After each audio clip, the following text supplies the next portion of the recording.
After 35 years, you'd think a man would know better.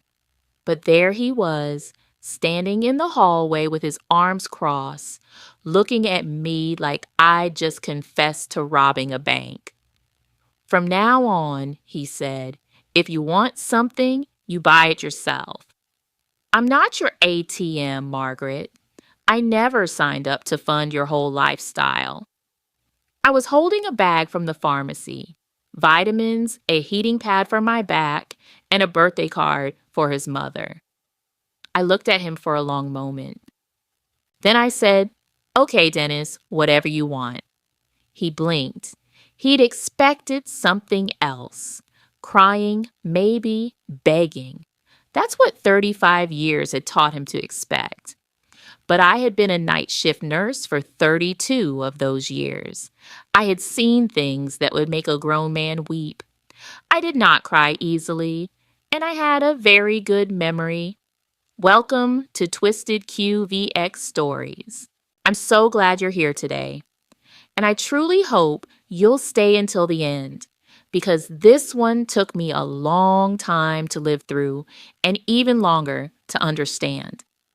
If you're new here, please consider subscribing and giving this video a like.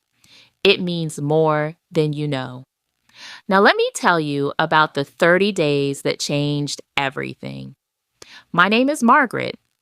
I'm 61 years old, recently retired after 32 years as a registered nurse at a hospital in Columbus, Ohio. I work nights mostly, 7 p.m. to 7 a.m., 3 days a week, sometimes 4 when they were short-staffed, which was more often than anyone in administration liked to admit. My husband, Dennis, is 63. He worked as a mechanical engineer for a manufacturing company for 30 years before taking early retirement, 2 years before I did. When we met, I was 24 and he was 26. He was funny and thoughtful, and he used to leave little notes in my coat pockets before I left for night shifts. Things like, "Be safe and I'll have coffee ready when you get home." We got married after 2 years of dating and had our daughter, Renee, 3 years after that. Renee is 30 now, a physical therapist in Charlotte with her husband and a baby girl named Sophie, who has Dennis's eyes and, thankfully, my patience. For most of our marriage, the arrangement made practical sense. Dennis worked days, I worked nights. Somebody had to hold the household together, and since I was home during the day between sleeping and waking, that somebody was me. I did the grocery shopping, the cooking, the cleaning, the laundry, the appointments, the school pickups, the parent-teacher conferences, the holiday planning, the birthday cards, the thank you notes. I scheduled the furnace inspections and remembered when the car needed an oil change and kept track of which of Dennis's co-workers had a wife named Carol and which one had a wife named Karen, because he could never keep that straight. When Dennis retired 2 years ahead of me, I thought things might shift. I thought he might start picking up some of what I had always handled. Instead, he discovered golf and woodworking and a podcast about the Civil War that he listened to for 4 hours every afternoon sitting in the garage. He was very busy being retired. I didn't say much. I was still working nights.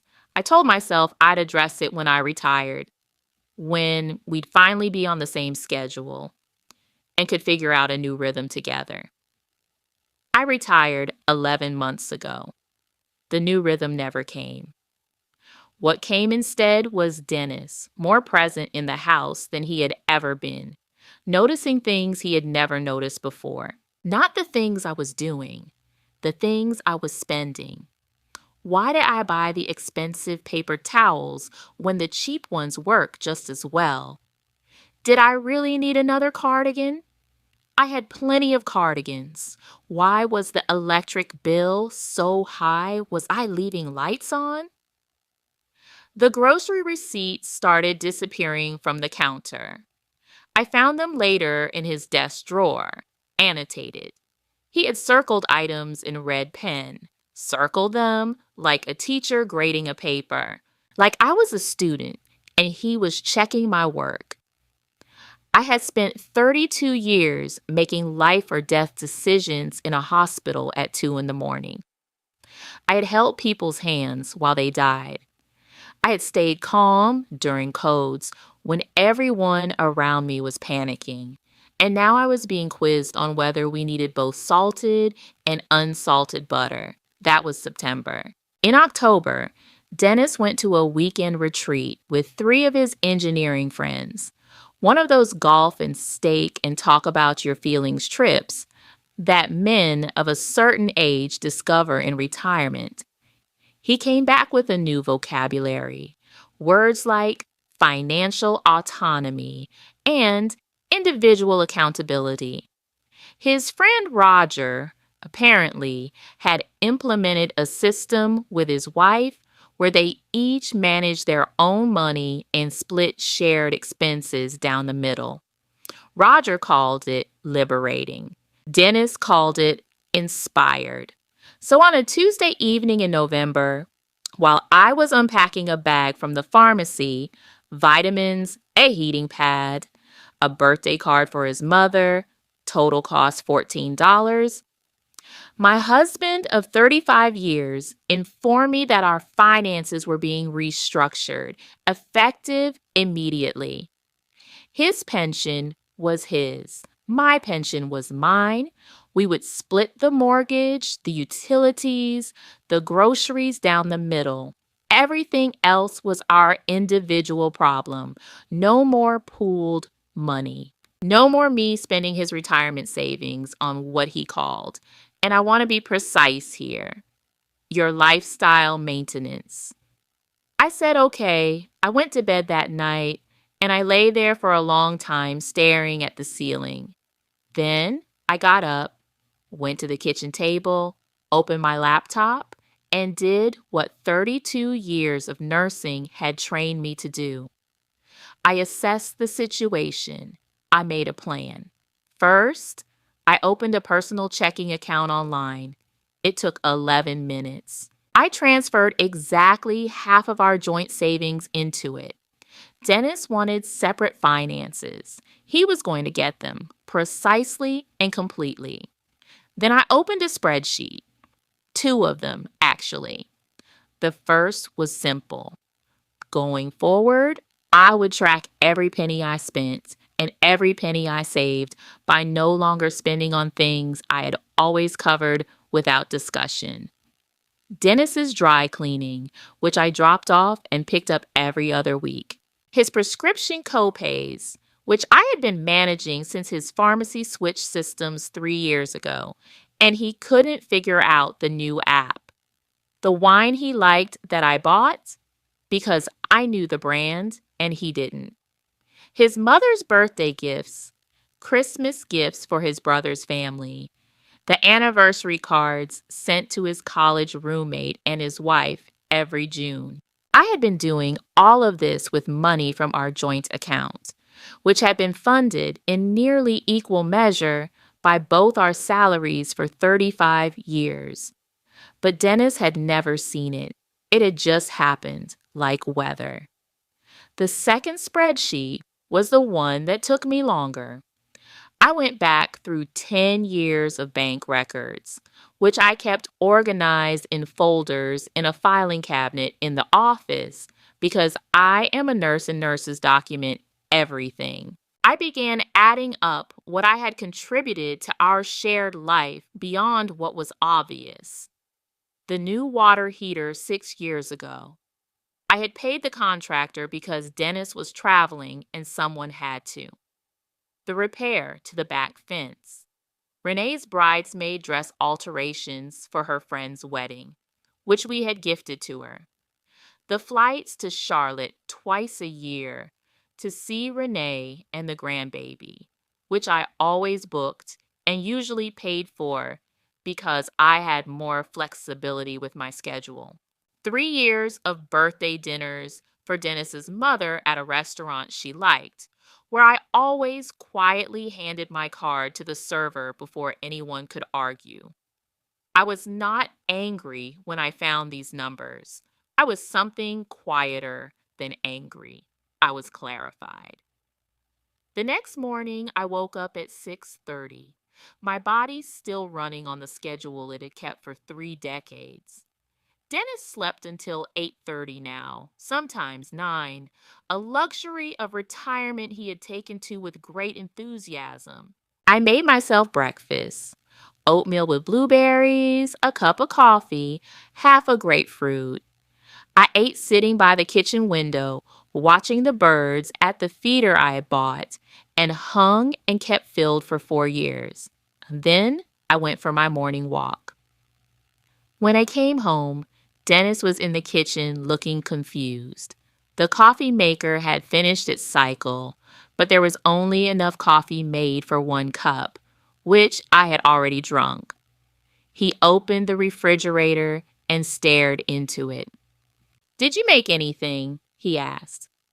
"I made my breakfast earlier," I said, hanging up my coat. "I wasn't sure what time you'd be up." He found a granola bar in the pantry and ate it standing at the counter with an expression of vague grievance. I went to water my plants. Grocery shopping that week, I bought for myself. I was precise about it: 1 container of Greek yogurt, 2 chicken breasts, a bag of spinach, apples, a lemon, a small block of the cheese I liked. I was back home in 25 minutes. Dennis, who had not done a full grocery shop in, to my knowledge, our entire marriage, went to the store that afternoon. He was gone for an hour and 40 minutes. He came back with frozen dinners, a bag of chips, orange juice, a rotisserie chicken that was already cooling, and no vegetables of any kind. He spent $63. I had spent $28. I divided the refrigerator shelves clearly. Nothing dramatic, just an obvious understanding of which items were whose. Dennis noticed within a day. He opened the fridge for the 3rd time in an evening, looking for something to snack on, and finally seemed to register that what was in there was no longer an automatic community resource. He closed the door and went to find his chips. By the end of the first week, he had eaten 5 frozen dinners, ordered pizza twice, and made what he described as scrambled eggs, but which Renee, who called during that period, said sounded more like an incident. He had also, and I recorded this in my notes because I found it significant, asked me where the ibuprofen was, where the extra paper towels were stored, whether we were out of dish soap, and how to work the new washing machine. I answered 3 of these questions. For the washing machine, I said there was a manual in the drawer under the microwave. There was. He found it 40 minutes later. He did not ask how I was doing. He did not ask how my back felt.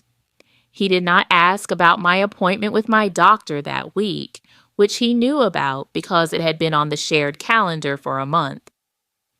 The appointment, incidentally, went fine. 3 weeks into our new arrangement, Dennis's brother Paul and his wife Connie came to visit for the weekend. This had been planned for 2 months. Every year in November, they made the drive from Pittsburgh, stayed 2 nights, and we fed them enormously well. I cooked, always. I made pot roast on Saturday night, which Paul loved, and a proper Sunday brunch with homemade biscuits and a frittata before they drove home. It was, by any honest accounting, a significant amount of work. On the Wednesday before their arrival, Dennis came to find me while I was reading in the living room. "Paul and Connie get here Friday," he said. "I know," I said. "So you'll want to look at the grocery list." I turned to Paige. You should probably start that list soon, I said, so you have time to shop before they arrive. He stood there. What do you mean? Your brother and his wife are coming to visit, I said pleasantly.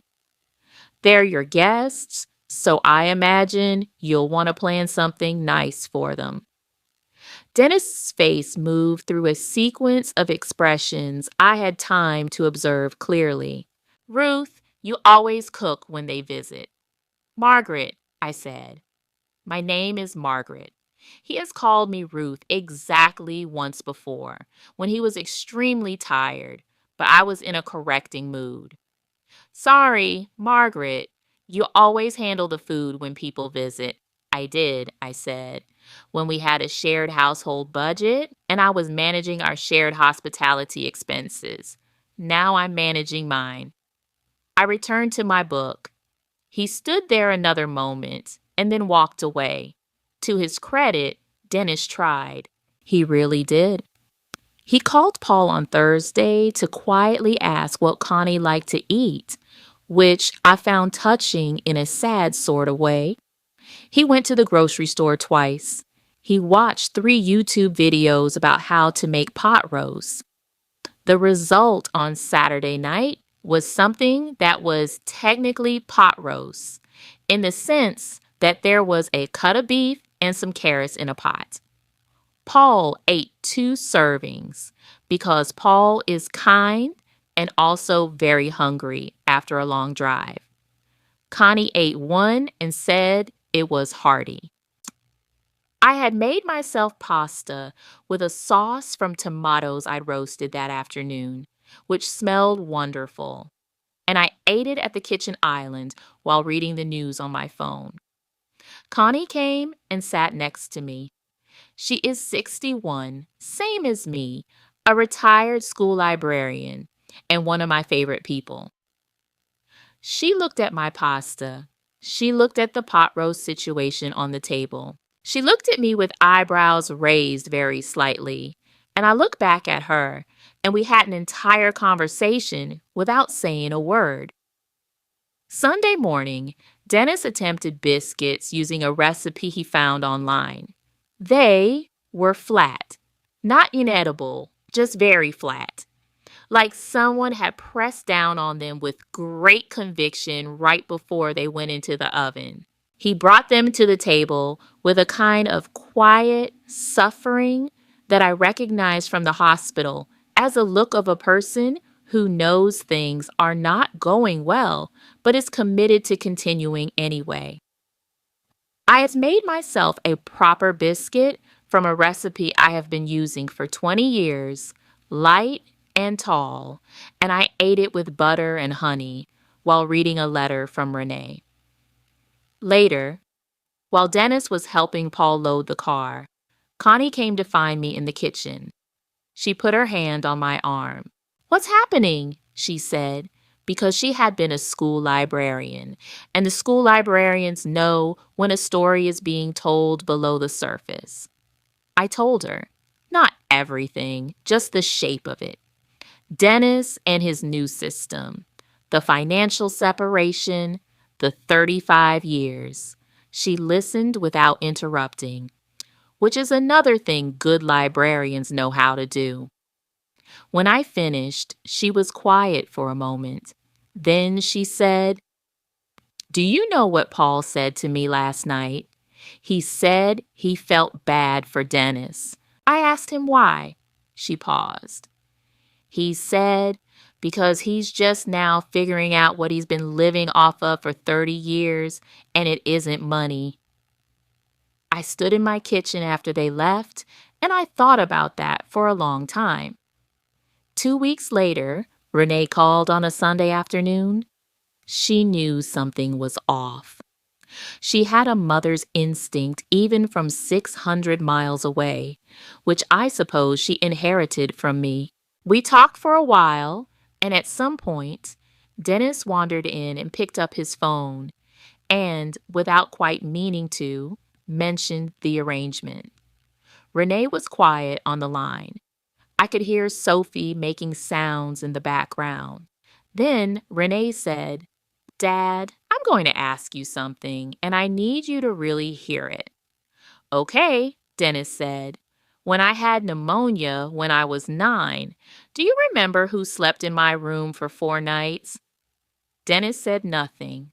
When I was in high school and I had that situation with Emma and I was devastated, who drove me to get ice cream at 11 at night and didn't ask me any questions until I was ready? Silence. Who called the insurance company when your back surgery billing was wrong and spent 3 weeks on it until it was resolved? Who sent a card to your mother every single month when she was in memory care because the nurses told her family that cards helped? Who drove 6 hours round trip twice a year to take her to her hair appointment because she said it made her feel like herself? Dennis was very quiet. That was all, Mom, Renee said. And you told her she was spending your money? She wasn't cruel about it. That's the thing about Renee. She can say a hard thing with so much love that it still lands like a hard thing. But you don't bleed from it. I love you, Dad, but you need to think about this. She asked to talk to me then, and we spoke for another hour about Sophie and her new words and whether the baby might visit for Christmas. After we hung up, Dennis sat in the kitchen for a long time. I could see him from the living room. He wasn't doing anything, just sitting. I went back to my book. He came to me 3 days later. It was a Wednesday morning, early, before 8. I was drinking my coffee by the window, and he came and sat across from me at a kitchen table, and he put down a piece of notebook paper. I could see it was covered in his handwriting, small and careful. The same handwriting he had used for 35 years of birthday cards and grocery lists and notes he used to leave in my coat pockets. He pushed it across the table to me. At the top, it said, "Things Margaret does that I stopped seeing." I read it. It took a few minutes because it was long. He had written down things I hadn't thought about in years, that I remembered the exact date his annual physical was scheduled and reminded him twice before it. That I had, for the entirety of our marriage, kept a running list in my phone of the books and movies and restaurants he mentioned wanting to try, so that I would always have gift ideas. That I had negotiated with a contractor when we renovated the kitchen 12 years ago because Dennis found confrontation uncomfortable. That I had called his mother every Sunday evening for the last 6 years of her life and talked to her for 40 minutes each time, even when I had just come off a night shift, because she was lonely and Dennis had trouble knowing what to say. At the bottom, he had written, "I told you that you were a financial drain. You are the reason this family functions." I don't know how I didn't see that. I think I didn't want to. I sat there for a moment. Outside, the birds were at the feeder. A cardinal, very red, sat on the edge of it and then flew off. "Dennis," I said, "words are easy." "I know," he said. "Then show me." He asked how. I told him it wasn't my job to design his redemption, but that if he was serious, he would figure it out. He would start noticing. He would start doing. Not perfectly, not overnight, but consistently and without needing to be asked. I want to be honest with you because I think you deserve honesty more than you deserve a tidy ending. The weeks after that conversation were not a movie montage. Dennis did not transform. He tried, imperfectly and sometimes frustratingly, the way people try when they are genuinely attempting something they have never done before. He cooked dinner twice a week, and the results were uneven but earnest. He did laundry and only badly sorted it once. He scheduled his own doctor's appointment for the first time in our marriage and came home slightly bewildered by the process, as if he had just navigated an unfamiliar country. He asked me how my day was and waited for the answer. That last part, small as it sounds, meant more to me than the laundry. We combined our finances again in January, but not exactly as they had been. We sat down together with our accounts spread on the table, and we talked, really talked, about what we each contributed and what we each needed and what fairness actually meant when two people have been living an unbalanced life for 35 years. It was uncomfortable. We said things that were hard to say. I told him how small I had felt when he circled items on the grocery receipt. He told me he had been scared, that retirement had made him feel useless, and that controlling the finances had been the one place he felt competent. I didn't expect that. It didn't excuse anything, but it was honest, and honesty was what we had been missing for a long time. Connie called me in February to ask how things were. I told her we were finding our way. She said Paul had had a long conversation with Dennis over the phone that I hadn't known about, during which Dennis had apparently done something Paul said he'd never seen him do before. He asked for help, she said. He called Paul and said he didn't know how to fix it. And he asked what Paul thought he should do. Paul said it was the most vulnerable he'd ever seen Dennis be. I thought about that. That took something from a man like Dennis. It wasn't nothing. My friend Judith, who I have known since nursing school and who has no patience for sentimentality, asked me in March whether I regretted not leaving. I told her I had thought about it. I told her there were 2 weeks in November when I had gone very far in my mind in that direction, had imagined the apartment I would find, how quiet it would be, how I would arrange my books and answer to no one and sleep in the middle of the bed. She nodded. She said, and I thought about the notes he used to leave in my coat pockets. Be safe. I'll have coffee ready. I thought about the way he looked when Renee was born, standing beside me, holding this small new person like she was the most astonishing thing he had ever encountered. I thought about 35 years of ordinary evenings and small kindnesses, and the fact that somewhere inside the man who circled grocery receipts in red pen, the man who wrote that list on notebook paper still existed. I'm not staying because it's comfortable, I told Judith. I'm staying because he finally saw me and because I finally made sure he would. She accepted that.